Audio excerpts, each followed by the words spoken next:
Hey there, my name is Russ Lagan, and you are on the Big Agent Meeting. It is 11 a.m. Eastern Standard Time every Friday, and today I am video recording from a remote location. You might be like, Russ, what in the world did you do to your whiteboard? There ain't no whiteboard here, so let me give you a little show here. This is the Yellowstone River, and I'm actually standing on a dock on the edge of the Yellowstone River. We've got mountains in the background, and if you go all the way back that way is where the entrance to Yellowstone Park is. So I'm here live for an event tomorrow and Saturday, and I figured, what more could I possibly do than record the show live from the Yellowstone River? It's once in a lifetime opportunity, and I thought, man, if I can get Wi-Fi, I'm here. So here's where we're recording from. So let's start off with the show, Market Minute. Today, I want to make sure you're clear that we've been talking about knowing your numbers and knowing your metrics. One of the things that changed recently, last month to this month, NAR was saying we're on track for about 4.26 million home sales for the year of 2025. Last month, about a week ago, just came out. The new number is actually back down to a little over 4 million, 4.03 million again. So this is a fluid number, and it's adjusting based on the month-to-month numbers that happen every single month. So it's super important that you have a resource for that. And I want to out my resource. I typically will pull this off of NAR Research. So if you go on Facebook, find NAR Research. They've got a little group there, and they post this data on a monthly basis. So people ask me all the time, Russ, where do you get this stuff and stay updated? I just watch it on Facebook, and every time it pops up, I make sure I take a screenshot of it so I have it in the back of my mind. So when people are asking me what's really going on, where are we at now, it gives me the ability to actually spit those numbers out. And by the way, we are currently right now tracking for 4 months supply of homes on the national level. So we're still sitting as a seller's market in a lot of places national. Funny enough, I was in Portland the other day, and we were talking through these numbers. Just on Tuesday this week, we were talking through these numbers and how to understand what your numbers and metrics are. The great news is there's a lot of really good things that are still going on in the market, and regardless what the market's doing, there's a way for you to be successful. So there's your Market Minute. Make sure I'm reminding you to know your numbers. We're tracking for about 4 million homes again sold this year. So that means it's pretty much going to be a lot like it was last year. So if last year was tough for you, you're going to have to change something. If last year was a good year for you, keep doing what you're doing. This is the time when agents that are doing the right stuff are stealing market share. So this is a moment of opportunity for you, and I want you to see it like that. All right, so there's Market Minute for now. So next up, we have Ian Wheatley with KGCI Radio. Ian Wheatley, take it away, brother. Hey there, thanks for checking in. A big thank you to you and everyone who's been listening, whether online, on demand, or on that always free KGCI Real Estate On Air mobile app for iPhone and Android. Last month alone, 14,000 listened live to the stream or downloaded a podcast, and those are agents across the U.S. and Canada that are tuning in each week to sharpen their skills and grow smarter. And if you haven't joined them and you're watching the Big Agent Meeting right now on YouTube, on the eXp Realty YouTube channel, scan the QR code. And if you're listening to the Big Agent Meeting right now, that's streaming at realestateonair.fm or on our always free KGCI Real Estate On Air mobile app, well, you already know.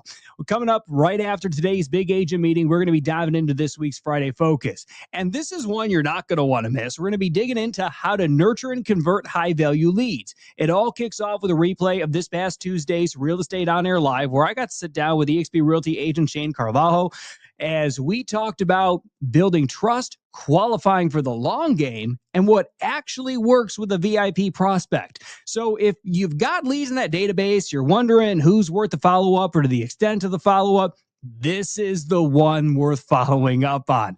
That kicks off 6 straight hours from more of the industry's best, from touches to referral programs to events and more. We got insights from Ricky Caruth, Nolly Williams, Ali Garced, Shelby Johnson, just to name a few, and many others who are weighing in on how they handle their top-tier prospects and clients. So if you're ready to level up, just search KGCI wherever you listen to podcasts or scan the code and listen live to KGCI Real Estate On Air. All right. Thank you very much, Ian Wheatley. Appreciate that KGCI update again. Make sure you jump into KGCI. Check out what's going on. There's always something worth listening to on KGCI Radio.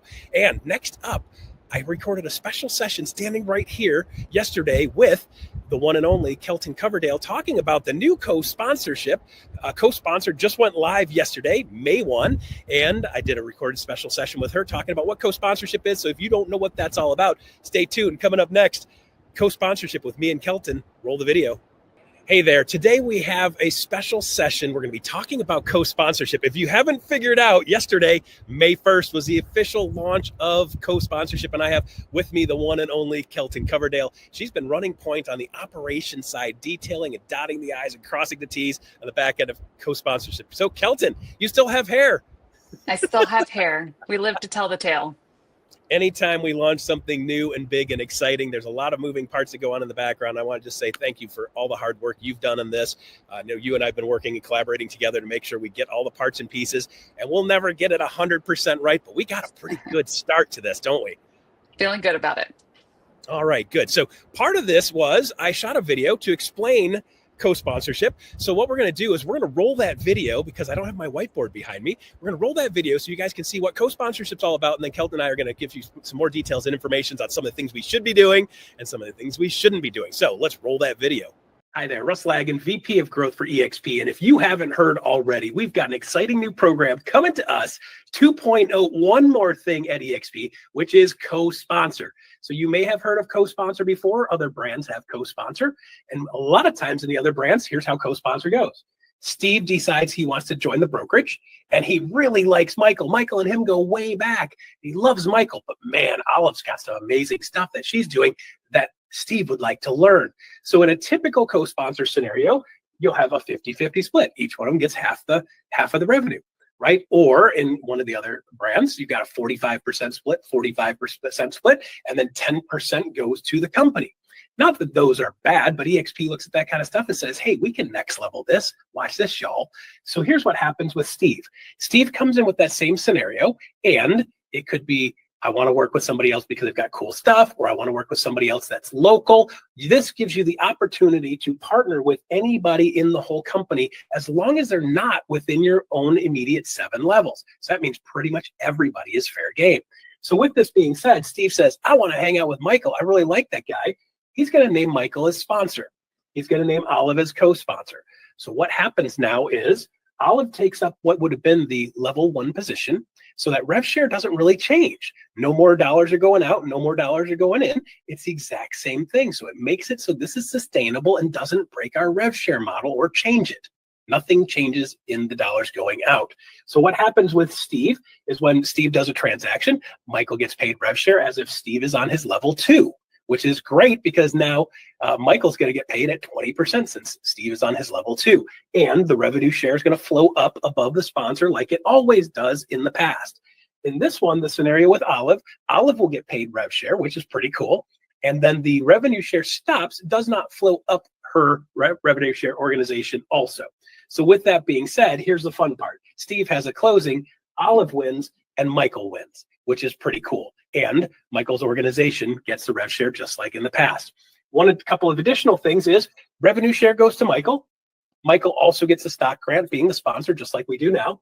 He's going to get the FLQA credit. So when Steven does a sale, it gives him the ability to open levels by getting the FLQA credit for productive agents. And he also will get paid on levels 2 through 7. You may say, Russ, why 2 through 7? Well, Olive is over here. She's getting 1. He's going to get paid on 2, 3, 4, 5, 6, and 7.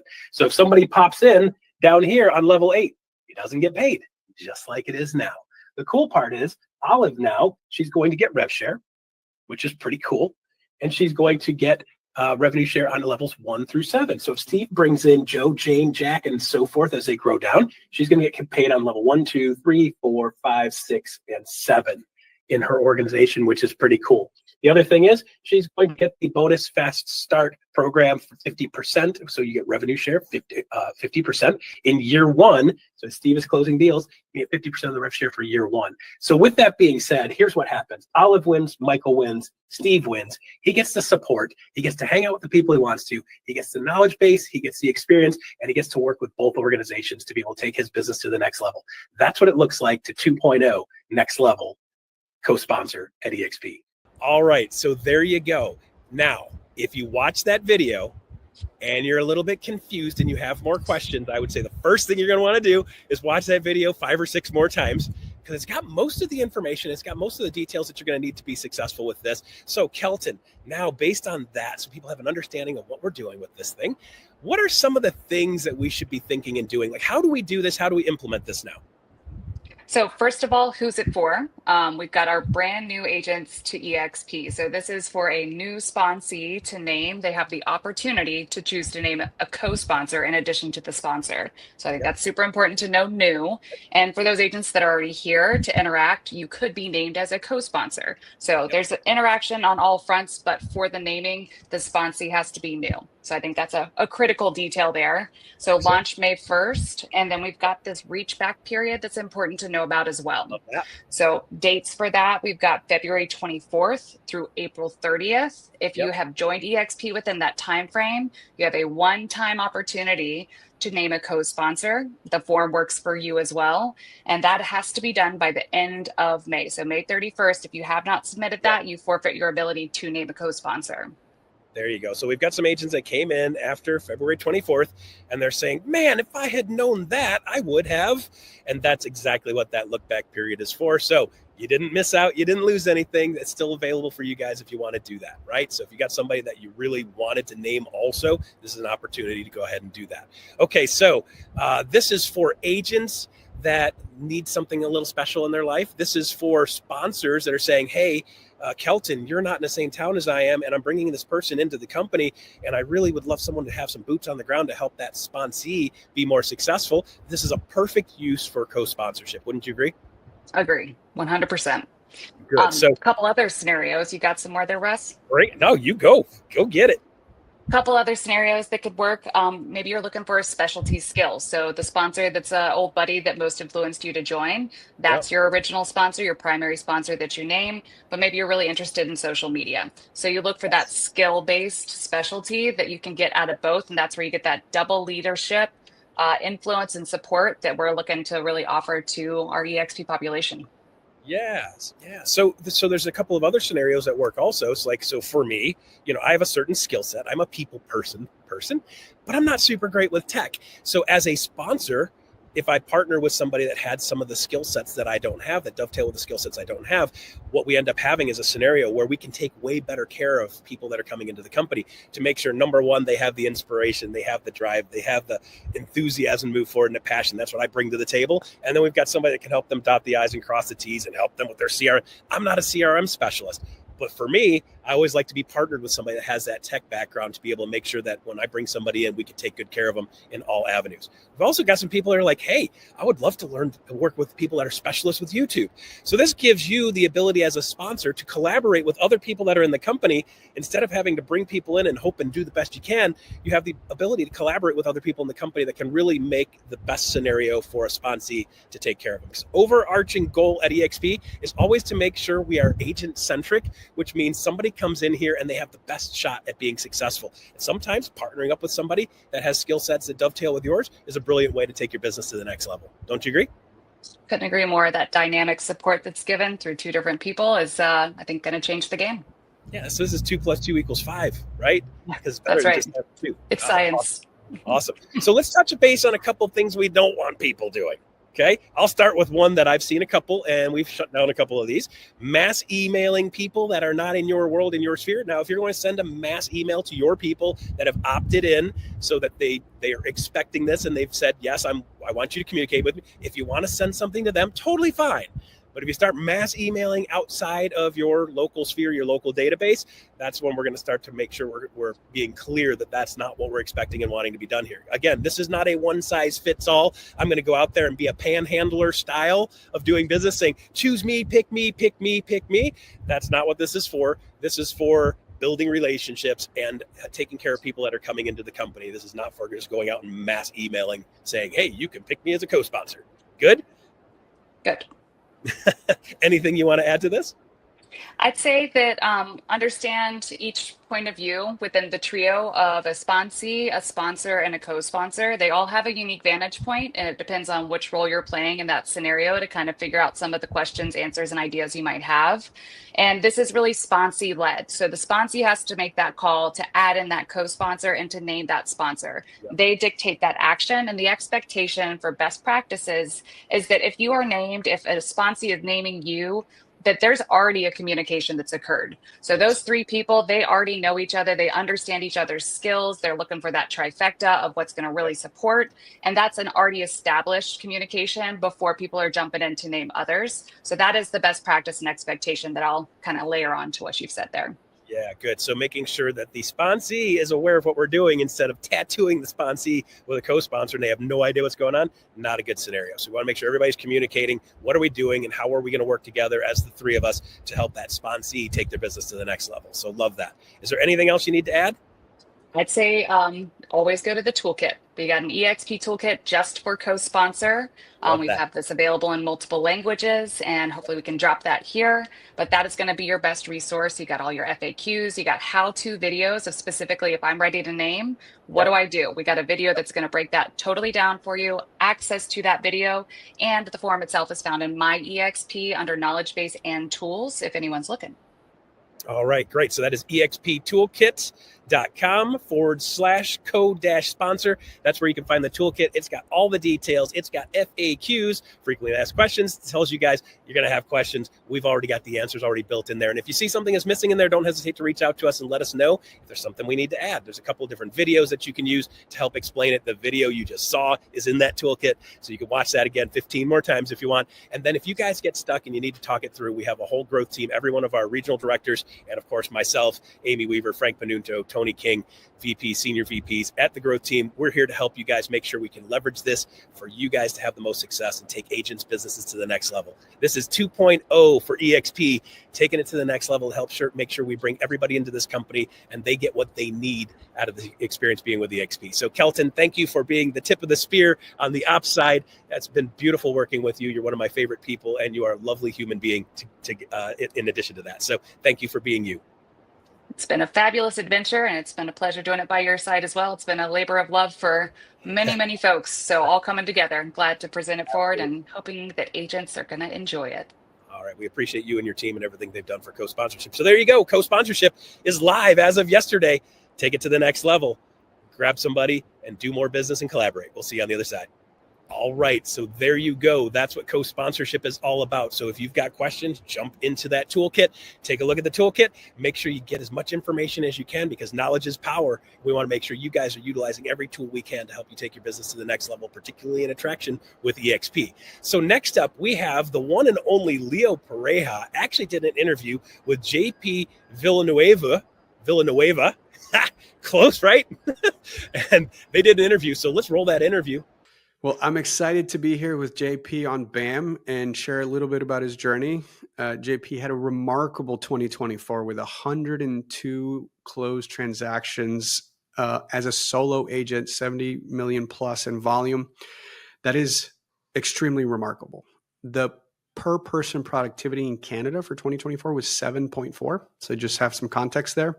Our Canadian agents are more productive than our U.S. agents. Our per person productivity was sitting at 5.4, which, by the way, is better than Century 21 and Coldwell Banker, a lot of the people we compete with here in the U.S. But in Canada, we have more productive agents on a per person basis. But you are over 10 times more productive than the average agent in our company. So tell us a little bit of 2024, what your business looks like. And, for an agent watching from the U.S. or Canada or any part of the 23 other countries outside of North America, who want to be like JP when they grow up in their business. Talk to us about how you went from, the early days to where you're at now. Yes, thank you, Leo. First of all, thanks for having me here. I'm proud to be an EXP agent. I've been in the business for 4 years now, and I'm from British Columbia, Canada. What I can share to agents out there that are starting and wants to do on a high production level, it all starts with your goal and what you really want to achieve in life. I always tell this to any agents and all the people I talk to, not just realtors, and having a positive mindset. Whatever results that you want to achieve, regardless if it's health, if it's faith, if it's money, if you want to have like a nice car or a nice body, it all starts with that thought. And if you have a goal and a result that you want to achieve, then the formula is simply just thoughts, actions, result. So if you want to have 10 deals a year, for example, you've already thought of it. What action can you take in order to generate that 10 deals or 10 families that you're helping? If you want to achieve 100 deals in a year, what actions can you take in order to achieve that 100 families or helping families in a year? So if you are thinking that your thoughts, if you're having negative thoughts in your mind, uh, it's a mindset as well as action. So what I can share to people that are watching this is that every day you can't just do nothing and think of something and expect the result that you want, right? You've gotta take action on how many people are you going to call, what's your sphere of influence. There are many ways in order for you to do that particular activity. Find that activity that will generate that result, and then continue doing that. You will always have uh, you will always improve, go into an improvement in order for you to see that result and then master that skills. So, and that helped me thinking in different ways in order for me to achieve and help as many families as I can throughout the year. And so tell me about what that business looks like. Is it buyers, mostly sellers, mostly new construction, resale? Like, let's get down to the details, because that's such a remarkable number that I think a lot of people watching are probably just not sure where to start. So, excuse me. So, it's a mix of everything, but mostly first-time home buyers, as the majority of them, with a mix of pre-construction as well as sellers that are downsizing or upgrading. So there are others that would wanna buy their first home, and of course, it just grew from there because once you help a family, then the next way of to continue your activity is to ensure that they are happy with your service. And once they are, then definitely you would host like a blessing event so that you can be introduced to their friends and families. So that's kind of like the routine that I have, in addition to social media, attending events, and just exposing myself out there. So that's actually my focus all the time that I always put in my head. How can I expose more? How can I expose myself more out there so that people know that I'm here? I'm your trusted real estate agent that you can ask any questions in regards to real estate. So walk me through your day, because I love what you're talking about. You sound like you're very methodical. So if you were to time block, which I'm assuming you do, what does a day look like in JP's world? It's a boring day as always. Most successful people are. Let's talk about the And details. yes. So I always start my day with just being grateful that I learned from other top producing agents that I listen to on videos like this.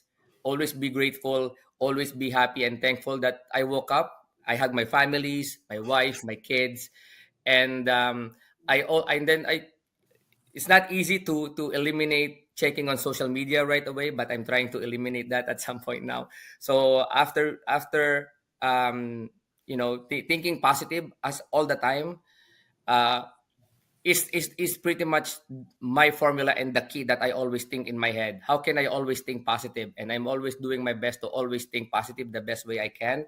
Then after that, then I look through my task. I look through what I did yesterday, and then I write down what I need to do for today. Those activities on who can I call today, who can I help today, and go through these um, activities that I need to do in order for me to help and grow more. So I always do social medias. I always connect with people. I always connect with past clients. So I have that set up in my calendar on a regular basis, so I don't miss them. And every time I get like notifications and stuff that I should contact or I have a meeting, I write them down right away so I do not forget, and then I have them on my schedule. But I do not miss prospecting.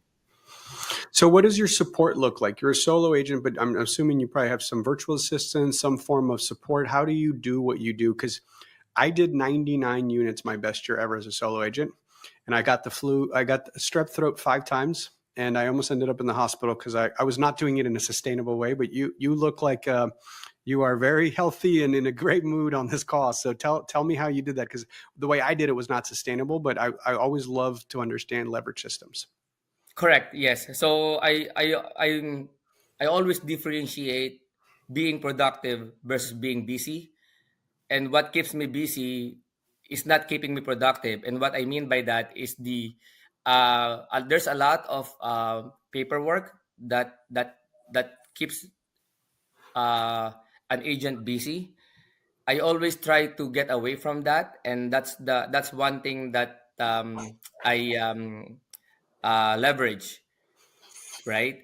Um, then, in addition to that, if I ever speak to a potential seller or a potential buyer, I have a script, and it's asking the right questions first of all, in order before you take time to go on the road or meet a potential client. I always try my best to ask the right questions, whether it will be right away or it will take some time before I spend my time and do showings and listing appointment. So I always do my best in order for me to uh, help as many families, is to ensure that I ask those questions first. Amazing. And for an agent who's doing 9 deals a year, 7.4 deals a year, who wants to get to where you're at, first of all, how much time should they give themselves? And what are the non-negotiable things they could jump on right now as a 1, 2, 3 most important things they can change in their world to make their world look a lot more similar to yours? Yes. So if those agents that are doing around 7 or 10 deals, first of all, congratulations to you. You are there already. Um, it's always wanting more. I was at that point where I was doing 10 and 20 and 30, but I always think myself that I can do more. So you've got to have on your mindset that have how can you leverage your time in order for you to double that from 10 to 20, from 20 to 40, and then master that skills. So when I figured out on myself that I can that I can talk to more people and expose myself more, that's what I ended up doing because I know I have more time. So in order for me to get that activity, because that activity is the only way for me to generate that result, I had to now transfer those things that will keep me busy, which mainly are the administration job. Pretty much, there's a lot of paperwork that is involved, right? So that helped me leverage my time so that I can focus on just talking to people. So I made a social post about that this week, so it's very timely. So I'll say it again. I give people a math problem. So take your commission income from last year divided by 2,080. That's what the Department of Labor says is a full-time employment. It'll give you your hourly rate, right? And you'll find out if you're making $20 an hour, $15 an hour, $100 an hour, $300 an hour. And once you understand what your hourly rate is, self-regulate what activities you're doing yourself, right? And if you're doing $10 an hour work or $20 an hour work, you need to outsource that, whether it's a virtual assistant or an AI tool or some system or process. So, because what can't be replicated is what you're doing, what's interacting with people, creating content on social, messaging them. And I think people don't, I'm active on social, where when I get tagged and stuff, I comment, and it's not an assistant, it's not somebody else, it's me, and I'm interacting and trying to generate relationships at scale. And so agent businesses are the exact same way. And I'm hearing you say that you focus on your dollar productive activities. Thank you for clarifying that, Leo. Absolutely, you're correct. If somebody can be here as an assistant beside me and do that and speak with you right now, so I can talk to client, or I can talk to a potential family that I can help. I would do that and have an assistant or somebody else sit here and speak with you. But they cannot do that. I am the person that speaks to the client. I am the person that is doing this so that I can expose myself even further and provide value, right? What we're doing right now Someone is who's got not a just helping customer families. in Ontario could pick up the phone and refer them to you because they just heard your story. That is correct. So it's not just helping families. Aside from that, helping families with their real estate needs, I'm selling myself that I am a trusted, reliable person that you can ask questions, and I will do my best in order for me to assist you in any way I can. Perfect. Well, I appreciate you coming on the time and coming on here and sharing as much as possible. And I look forward to seeing you at the next EXPCon. Hopefully come to Miami, and anybody else who's watching. Take care. Thank you so much. Thank you, Leo. Have a great day. All right, so there you go. Always love it when Leo interviews people. He always has a great way of asking questions and pulling great information out of people. Thank you, Leo, for doing that. Thank you, JP. Great interview, great content. Love seeing you guys do that. Thank you very much. All right, so next up, we have Brian Ellington with eXp University, and he's got a special session with Aaron Novello talking about winning clients. Let's roll that video now. When it came to your production in social media, I want to put it in the context. I'm sure you probably did other forms of lead generation as well. Was social media complementary to those, or was it distinct and standalone in itself? Yeah, well, it's actually quite interesting because the main mechanism that I use to grow and build my real estate business and scale it through listing property in high volume was going directly to the consumer. So it was from a form of marketing, telemarketing. And I would prospect 3 hours a day, 6 days a week. And that is effective. I mean, it works. Now there's technology that makes that, a little bit more challenging, but there's ways to do it and be in alignment with the rules. And it's still effective and it's very efficient. The issue with it is that it doesn't scale. Yeah. And that it's limited in its capacity, right? So I recognized probably 3 or 4 years ago when I made this transition over to EXP that I understood how to list property in high volume very, very well, inside and out. I did not understand media, and I didn't understand it in the same way that I understood how to list property in high volume. I recognized, though, that it was very important and it was a pattern, right? Tony Robbins lets us know that if you want to produce favorable outcomes, there's a couple skills you have to possess. One is being able to recognize patterns. But then the second is once you recognize them, is have the courage to use them. And I think we're at this unique place, right, where the vast majority of agents understand that media is important, but there's no clear, concise strategy and approach. So what we do is we do what we kind of have been sort of taught to do in a way, which is we're still doing media on the social graph. So I'm old enough and you're old enough to remember that when Facebook came out, it was completely predicated on the social graph. So meaning they would show me, if Brian was my friend, they would show me what you were doing. That's right. Well, then TikTok comes around 7 or 8 years ago and they introduced the interest graph. And that's different. Now, what's really cool and why the interest graph is superior to the social graph is because what Aaron thought was cool when he was 20 is different than what he's interested in when he's 40. That's right. So that means that it evolves and changes with you, and it only shows you what you're interested in, right? So as a response to this, what we see happening is that Instagram comes out with Reels and YouTube comes out with Shorts. And those are based on the interest graph. So what I see the vast majority of people doing is they're still doing the social graph when it's the interest graph. And it's completely different, right? And to circle back and answer your question, I recognize I didn't understand this. So what I always do when I don't understand something is I sought out a guide. I found a guy who had 6 businesses that do $1 million a month, and his primary client acquisition channel was media. I paid him $25,000 to teach me. So I was on calls. My content creators were on calls with his content creators. We sucked everything out of their brain on specifically how to use these platforms, the difference between short, medium, and long form, difference between the social graph and the interest graph. And that has resulted in I went from very little attention on Instagram, about 2,000 followers, to about 60,000 now. Wow. It turned into last year 1.8 million views on YouTube, 70,000+ hours worth of watch time. So yeah, I learned it after selling real estate in high volume, if that's true. Like once I made the decision to transfer over to EXP, I recognized, hey, with what I was doing as far as attraction, this is like really, really important.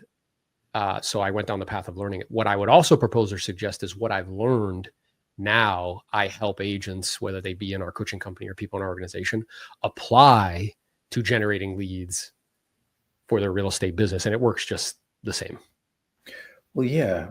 You said something at the outset too that struck me, and that is in traditional real estate, I would have told you that most of us get on the treadmill of lead generation, right? Whatever our particular form is, FSBOs, expires, open houses, doesn't matter.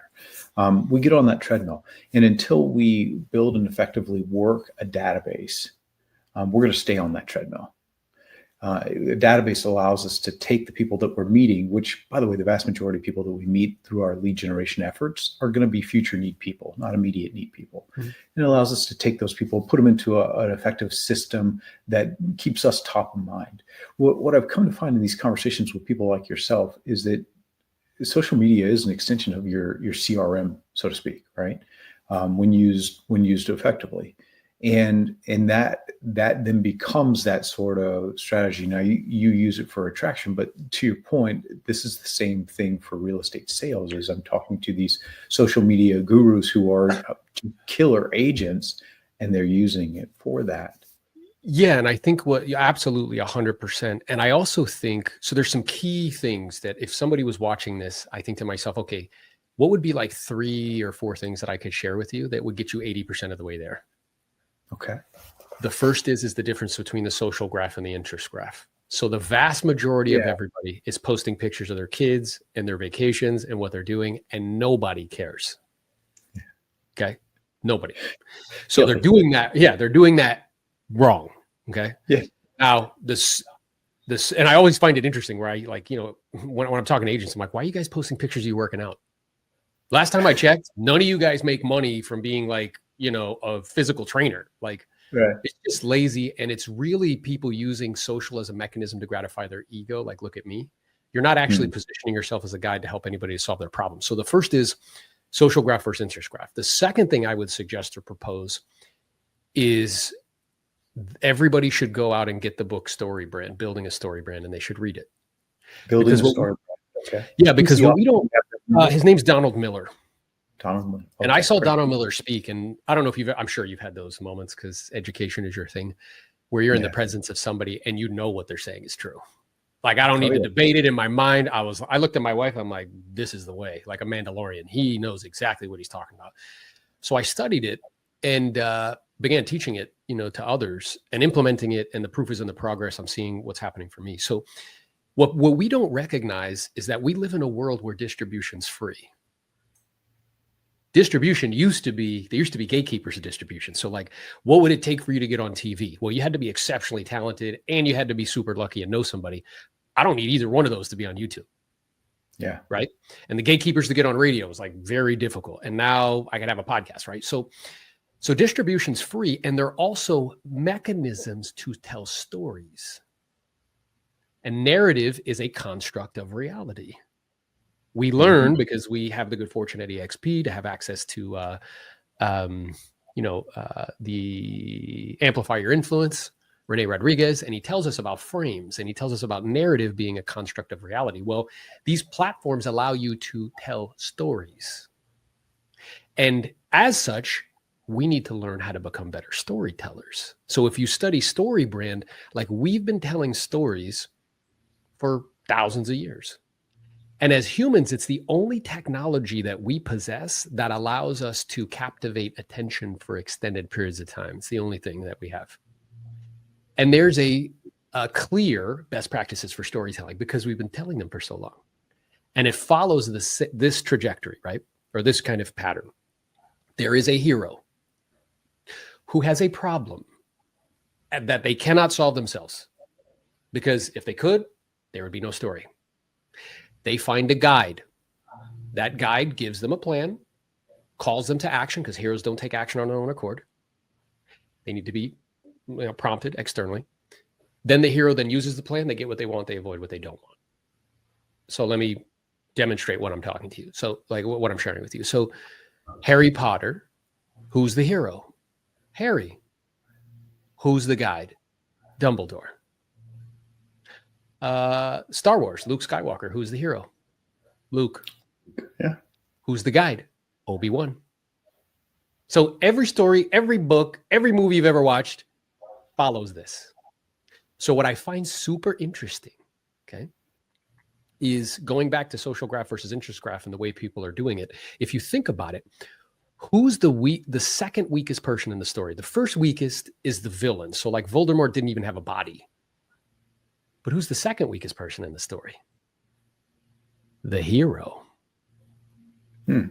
Does Harry know that he's the best wizard on the planet? No idea. Does he even know how to use magic? Nope. Does Luke Skywalker know that he's the one that's going to save the universe? Nope. Does he even know how to use the Force? Does he know how to use a lightsaber? Nope. Does he make mistakes all the time? Yes. Who's the strongest person in the whole character, in the whole character and the whole story? Who's the strongest? The guide. We actually root for the guide. So what I find super interesting, and this is a major takeaway for everybody, one, social graph versus interest graph. Two, you guys are all positioning yourself as the hero, which is the second weakest person in the story and not the guide. So all of your media should be designed around you being a guide to help people to solve their problems. Because when heroes, let's say Brian's scrolling, according to Google, you touch your phone 150 times a day. Huh.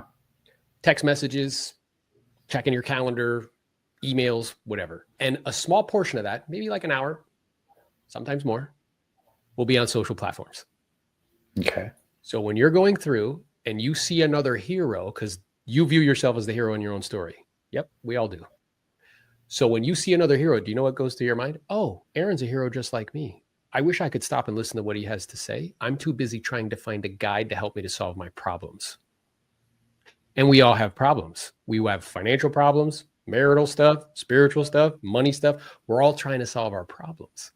So the second major thing that I see people doing that's completely wrong is they're making themselves the hero. They're not positioning themselves as a guide to help anybody to solve their problems. An example would be, let's say in the context of selling real estate, instead of like, here's a home I just sold. Who's the hero? Yeah. Yeah, me. Me with the little key. Who's the hero? Me, right? Instead, hey, here's a homeowner who had this problem. Who's the hero? The homeowner. They didn't know what they were going to do or how they could solve that problem. We connected. Who's the guide? We use this 3-step plan. 1, 2, 3. Here's the hero getting what they want and avoiding what they don't want. So if you want to have a confidential conversation about your home, DM me the word sell. Now I'm doing it in story branded format, positioning me as a guide to help them to solve their problems. And then people will reach out to you, not because you post pictures of yourself working out. Love it. So let's talk about attraction, since that's your particular bent with social media. First off, social media just could be a variety of platforms. What are the platforms that you rely on most? Yep. So here's what I would suggest is like understanding the platforms and what they're for and how to use them. So you have to build an ecosystem of attention. Okay. Short form, medium, and long. And these platforms help you to do it. So the way I describe short form, that's 60 seconds or less. And what that's like is like sitting in a room with billions of people and going like this. Hey, hey, hey. Why would anybody want to stop scrolling and pay attention to you? Okay, that's short form. That's Reels, that's YouTube Shorts, that's TikTok. Medium form is, let's say, a 10 to 20 minute video that's on YouTube. Long form is what we're doing now. It's like an hour, and that usually lives on YouTube. So you want to build an ecosystem of attention. What I've learned is that short form, the goal is to walk them down the path from short to medium to long. And here's the reason why, is they've done studies that show if somebody consumes 15 hours worth of content, there's a very high degree of probability they will engage with you. in some capacity, in a business capacity. Well, in order to get that on short form content, they would need to watch 5,000 pieces of content from start to finish. In order to get that on long form or medium form, even if let's say I have 30 videos, they watch half that are an hour long, I'll still get there. So the idea is you want to create this ecosystem of attention. I also would suggest or propose, because these platforms have the capacity to like deplatform you. They feel like it. So I think being overly reliant on one is actually quite vulnerable. So I would propose be where the attention is. And I would suggest short, which is Instagram, primarily Reels, TikTok for short as well, YouTube Shorts as well, with the goal and objective of getting them to the long form, which is YouTube. Okay. So you're building funnel toward it. And I like the idea about having a variety of platforms, because algorithms change, platforms get banned by governments, blah, blah, blah. Yeah. So I think that makes all the sense in the world. And so for you, then the goal is to drive them ultimately to a YouTube longer form video. Yeah, because what I think is true is that the best way to show somebody you can help them is to help them for free. Yeah. The most scalable way to do that is media. Yeah. So if you think about this, you have to get like really clear on who your avatar is. Let's say your avatar is a buyer and a seller. Great. Well, what do they want to know about? Not what do I want to shoot content about? What do they want to know about? And how can I shoot it in a format, create it in a format that's story branded, that positions me as a guide, not as a hero, to help them solve their problems. Create that ecosystem that takes them from short to medium to long, right? And then the same thing is true. Is equally as applicable to attraction. So we know that despite the fact that we gave out a bunch of money in revenue share, only 12% of the company participated in it. So that means the other 78% want to know about one thing and one thing only. They want to do more deals. So they want to know how to convert at higher levels. They want to know what lead sources are better and all of that. And what I think is true as well is where we are in our cycle of growth as a company. We went 10 years with zero competition. That's fantastic.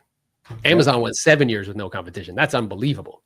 So in that environment, sending people videos explaining what the model looks like, or perhaps picking up the phone and calling people, it was more effective in that environment. In an environment now where we're the incumbent, we're the mature, there's 66 models that claim to look like us, shouting down models is a loser's game.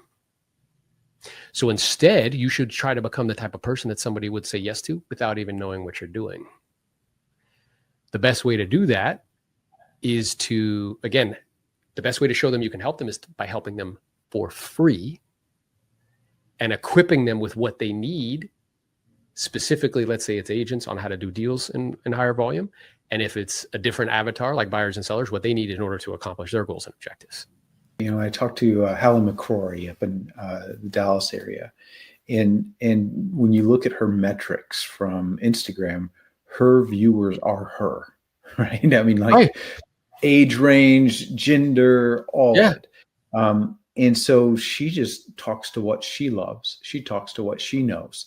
And all of a sudden her tribe shows up. Yeah. So what's wild is, to that point, like I know from looking at my metrics, 70 to 80% of everybody who watches my content is a man between the ages of 18 and 45. Which I'm going to guess you. I'm not going to ask your age, but I'm going to guess. Hey, we're grown-ups. I'm 44. So yeah, but like what's wild is when I'm at events or whatever, do you know who's surrounding me? The avatar, 18 to 45-year-olds that come up to me like, hey, I've been watching your content. Cool. Mm-hmm. Helpful? I hope it is.